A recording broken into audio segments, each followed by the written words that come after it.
তাহলে বোঝ টেনশন হলে কেমন লাগে। বেশ, বলতে হবে না, আমি যাব না। এই তো আমি তো না যাওয়ার কথা বলিনি, আমি বলেছি একটা শর্ত আছে। এমন কিছু করে বসো না, তোমার বাবাকে তো জানো, আমি যেতে দিয়েছি শুনলে হয়তো আমাকে মেরে বসবে। ধ্যাৎ, বাবা কখনো তোমার গায়ে হাত তুলেছে? বাবা তো কখনোই কাউকে মারেনি। আমাকেই কি কখনো? মা, তাহলে আমি আসি। আরে আসি মানে আসি, জামা কাপড় ছাড়বি না, একটু সাজগোজ কর, জামা কাপড়টা ছাড়। মা, চেনা বামুনের বইতে লাগে না। কেন, খারাপ দেখাচ্ছে? আমার মেয়েটা তো সবসময়ই সুন্দর। তোমার থেকে কম। আসি রাশি,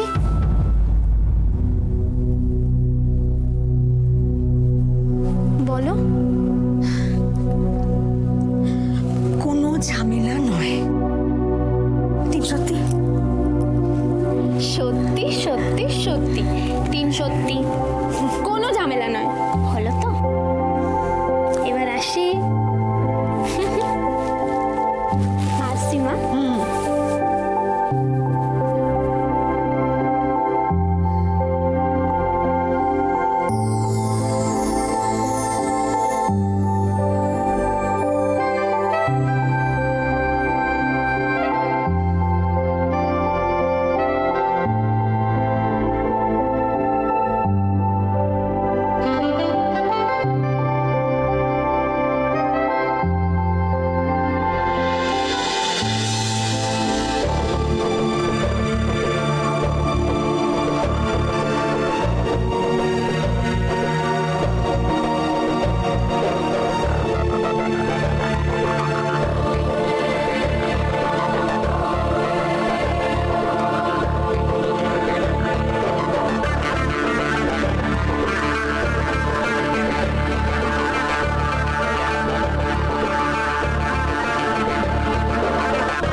সরি, লেগেছে? ধাক্কা মেরে ফেলে দিয়ে জিজ্ঞাসা করছিস লেগেছে? দাঁত বার করে হাসতে লজ্জা করছে না তোর? ব্রেক ছাড়া সাইকেল চালাতে যখন তোর লজ্জা করে না, তখন আমারই বাগানে এমন সুন্দর দাঁত বার করে হাসতে লজ্জা করবে শুনি? সুন্দর দাঁত। আর তোর সাথে সাইকেল কম্পিটিশন? আমার তুফানের সঙ্গে পাল্লা দেবে এমন সাইকেল এখনো জন্মায়নি, বুঝলি? তো সাইকেল তো নয়, আজ তো বুড়ো একটা ঘোড়া।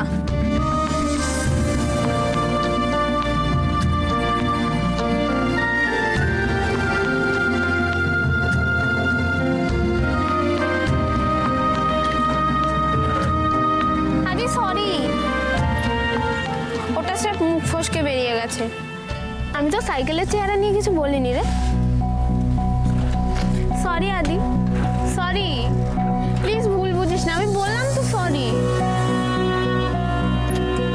তোকে তোর আজ থেকে চিনি না, সেই ছোট্ট থেকে চিনি। ভুল বুঝলে কি এতদিন বন্ধু থাকতে পারতাম? চল। মানে 2 দিন হলো ফুলের সঙ্গে দেখা হয়নি, তোর হয়েছে? না, আমারও হয়নি। সেদিন মাস্টারমশাইয়ের কথা জিজ্ঞেস করছিলেন। কি জানি ঠান্ডা লাগিয়ে জ্বর টর বাঁধালো কিনা, একবার যেতে হবে বল। রাশি, একটা ভালো বই হাতে এসছে, সুবোধ সরকারের শ্রেষ্ঠ কবিতা। ভালো? ভালো বলে বোঝাতে পারবো না, মানে কবি একটা অদ্ভুত ছবি এঁকে থাকে। জানিস তো আলি, আমারও মনের মধ্যে অনেক ছবি ভেসে ওঠে, কিন্তু শব্দ দিয়ে তাকে মেলাতে পারি না। আবার একবার যখন লিখে ফেলতে পারি, তখন মনের মধ্যে যে কি আনন্দ হয় ঠিক তোকে বোঝাতে পারবো না। আরে এই জন্যই তো তুই লেখিকা হতে পারবি রাশি। হে, তোর কাল ইন্টারভিউ কেমন হলো? ঠিক হয়নি বুঝি? সে অনেক কথা, পরে বলবো। কেন?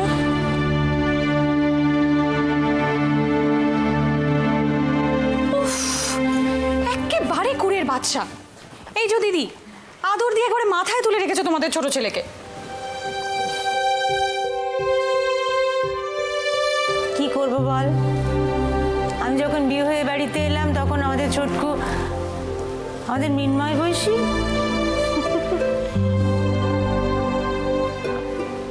সারাক্ষণ পেছন পেছন ঘুরে বেড়াতো। পিসিমা রোদে আচার দিতেন, আমাকে চুরি করে এনে খাওয়াতো। একবার তো সেই এই গ্যাসের পাশে তো চাটা ঢাকা আছে, খেয়ে নে না চা। পেয়েছি। আচ্ছা দিদি, প্রথম প্রথম তোমার খুব একলা লাগতো না? আর এখন তো বাড়ি ভর্তি লোকজন, কত হইচই। পিসিমা ছিলেন একাই 100, সারা বাড়ি তদারকি করা, মুনিশদের কাছ থেকে হিসেব কড়াই গন্ডায় বুঝে নেওয়া, সারা পরিবারের রাস ওর হাতে। আমাকে খুব ভালোবাসতেন, মনটা খুব বড় ছিল তো। সত্যি এই বয়সেও কিন্তু সেটা বোঝা যায়। সংসারের কত ঝড়ঝাপটাই না গেল ওনার ওপর দিয়ে। আমি ওনাকে কতটুকুই বা পেয়েছি, কিন্তু তাহলেও। এই জল খাওয়াটাও খেয়ে নে না, বেলা হলো কত। তুমি খেয়েছো? না, বোকামি। তুই না খেলে খেয়েছি কখনো? তাছাড়া উনিও তো বাজার থেকে ফেরেননি। সেই কোন সকালে গেল বলতো? বাজার গেলি না পাক্কা 2 ঘন্টা লাগিয়ে। কোথায়? এই না না না, ধরো ধরো ধরো ধরো ধরো। এই ধরো। বাজার করাটা একটা আর্ট, বুঝলে সরলা? বাজারে গেলাম, আনাজপাতি দেখলাম, মাছ দেখলাম, আর পটাপট কিনে ফেললাম। সে করবে বাড়ির কাজের লোকেরা।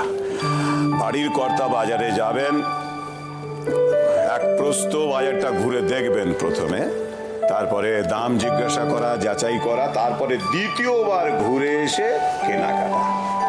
তবে বাজার করতেন আমার পূজনীয় শ্বশুর মশাই। বলো সরলা, তোমার দিদির পূজ্যপাত পিতৃতে বাজারে গেলে একবেলা কাটিয়ে তবে ফিরতেন। সে তো জামাইরা বাড়িতে এলে তবে। শুধু জামাইয়ের কথা বলো না, পড়শিদের সঙ্গে গল্প করে তাদের সঙ্গে এক প্রস্ত দাবা। ঠিক আছে, আমার বাবার কথা 7 কাউন্ট করে বলতে হবে না। হাতটা ধুয়ে খেয়ে নাও না, সকাল থেকে তো খাওনি কিছু। দাও দাও দাও দাও।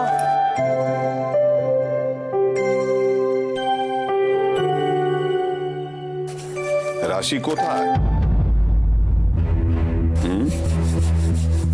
এখনো কি ওই রাগ করে ঘরের মধ্যে বসে রয়েছে?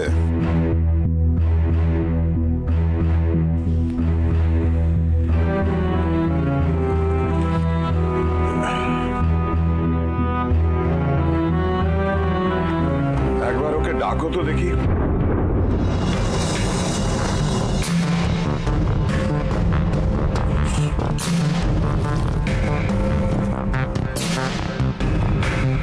কি হলো?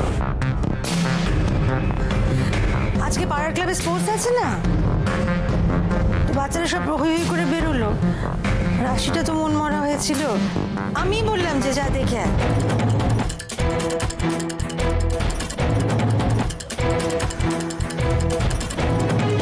না না, আসলে দিদি ওকে দিয়ে শর্ত করিয়ে নিয়েছে যে ও কোনো ঝামেলায় জড়াবে না। আমার মনে হয় না এরপরে ওরা ওর দিদির কথার অবাধ্য হবে। দেখো, ও অবাধ্য হবে বলেই অবাধ্য হয় না, সেরকম মেয়ে আমার নয়। তবে পরিস্থিতি বুঝে চলার ক্ষমতা তো এখনো ওর হয়নি।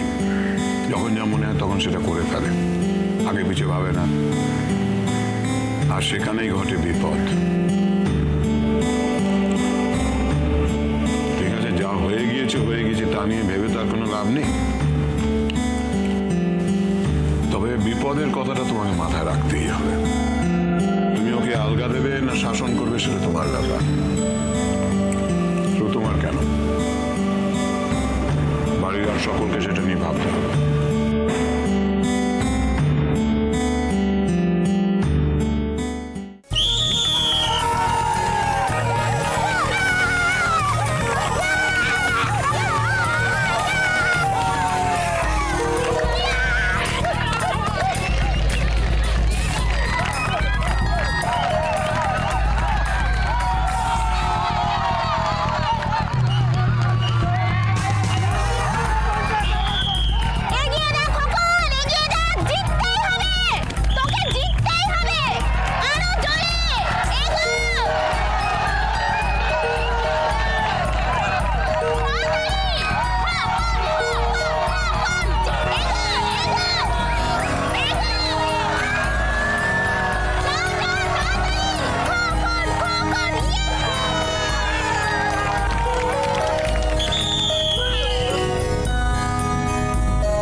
রাশি তোর এই জিততেই হবে স্বভাবটা আর গেল না বল। জিততেই হবে মানে পারতেই হবে, যাকে বলে একেবারে অসাধ্য সাধন। পারি না এটা আমি ঠিক মানতে পারি না, চেষ্টা করে দেখতে দোষ কি? আদি, এবার স্পোর্টসটা বেশ বড় করে হচ্ছে তাই না রে? হবে না, সিলভার জুবিলি বলে কথা, ক্লাব তো স্পন্সরশিপ পেয়েছে। আদি, ওটা স্পন্সরস না, স্পন্সর হবে। সেদিন মাস্টারমশাই বললেন না? সরি, বলতে বলতে অভ্যেস হয়ে গেছে। অভ্যেস হলো একটি যান্ত্রিক প্রক্রিয়া। রাশি আবার শুরু করলি? কিরে, নাম দিবি না? কিসে? সাইকেল রেসে? তোর এই আদিম অকৃত্রিম তুফানকে নিয়ে। ও, তোর তুফানের প্রতি কোনো ভরসা নেই? কথাটা মন্দ বলিসনি কিন্তু।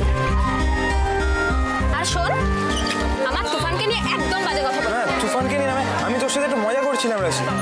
কিন্তু আমি মজা করছি না। রাশি, রাশি শোন না, রাশি শোন একবার। রাশি ব্যাপারটা বোঝ, একটু ব্যাপারটা বোঝ। মানে এটা ছেলেদের রেস, মেয়েদের রেস না। মানে মেয়েরা এখানে নাম লেখাতে পারবে না, শুধু ছেলেরাই অংশগ্রহণ করতে পারবে। আমি তার জন্যই তো যাচ্ছি, মানে বুঝলি ভিতরাম, जो डर गया सो मर गया। এ রাশি, হারুনদা, আমার নামটা লেখো তো। ও তুই ঝাঁসি কি রানী? তাই বলি কার এমন গলা হবে? না আর কি নয় হারুনদা, আমার নামটা লেখো। শোন রাশি, উজ্জুত পাকাস না। এবারে ছেলেদের কম্পিটিশন হচ্ছে, মেয়েদের হচ্ছে না। সেটাই তো জানতে চাইছি, কেন মেয়েদের নয় কেন? আরে বাবা, মেয়েদের নাম বেশি পড়েনি তাই। ছেলেদের মেয়েদের আলাদাই বা হবে কেন? মিক্স ড্রেস করো। এটা কলকাতা নয় রাশি, এখানে এসব মানায় না। তুমি এমন ভাবে বলছো কলকাতা যেন দক্ষিণ মেরুতে। এখানে ছেলেমেয়েরা সবাই সাইকেল চালায়, কলকাতায় সবাই বাইক চালায়, তাই এখানেই। শোন রাশি, নিয়ম ইজ নিয়ম। বাবলুদা বলে দিয়েছে, ব্যাস। রাশি তো কিছু ভুল বলছে না হারুন।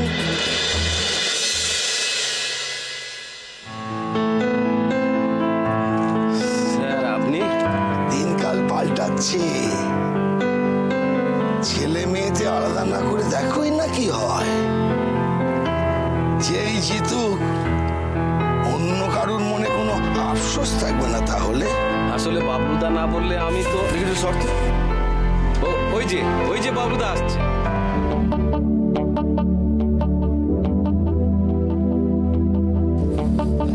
আপনি স্যার আমাদের প্রধান অতিথি, আপনার কথা অমান্য করি কি করে? অরুণ, নামটা লিখে নে।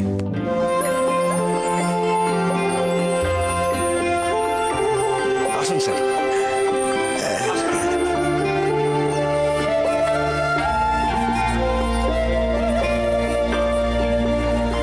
যাই সাইকেলটা নিয়ে আসি।